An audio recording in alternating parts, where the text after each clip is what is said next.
1화에서 태안고 펜싱부의 코치를 맡고 있는 양찬미는 등장할 때마다 사과를 먹고 있습니다. 이것은 1차적으로 남의 시선 따윈 전혀 신경 쓰지 않는 양찬미라는 캐릭터 특유의 여유롭고 건들거리는 성격을 시각적으로 보여주기 위한 컨셉이었겠지만, 그녀가 들고 있는 저 사과가 흔히 그렇듯 청춘을 상징한다고 가정한다면 또 다른 의미를 읽어낼 수 있게 됩니다.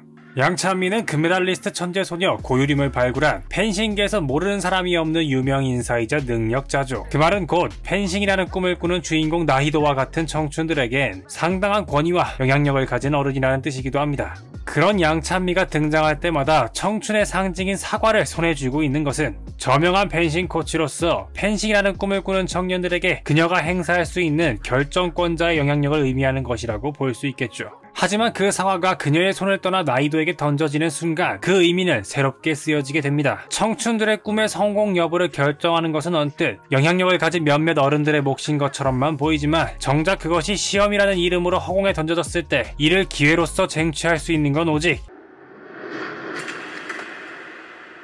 그동안 꿈을 위해 절실하게 노력해온 청춘의 주인공들 뿐이라는 것이죠.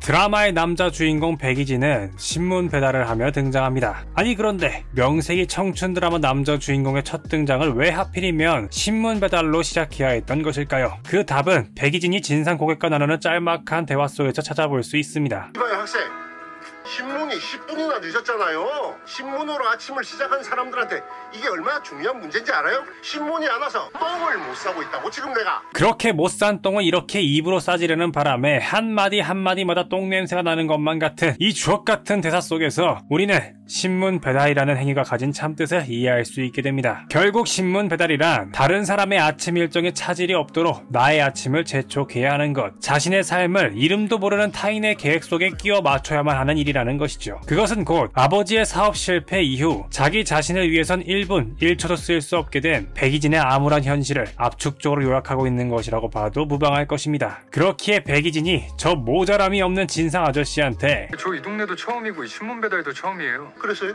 누구에게나 처음은 있잖아요. 그 처음이 오늘이니까 오늘까지만 서툴겠습니다. 내일부터는 늦지 않을게요 라고 말하는 장면은 겉보기엔 그의 당찬 성격을 보여주는 것처럼 보이지만, 사실상 이렇게 자신의 시간을 포기해야만 하는 삶의 방식에 좀 더 능숙해질 수 있도록 노력하겠다고 말하는 것이나 다름없다는 점에서 씁쓸한 뒷맛을 남깁니다.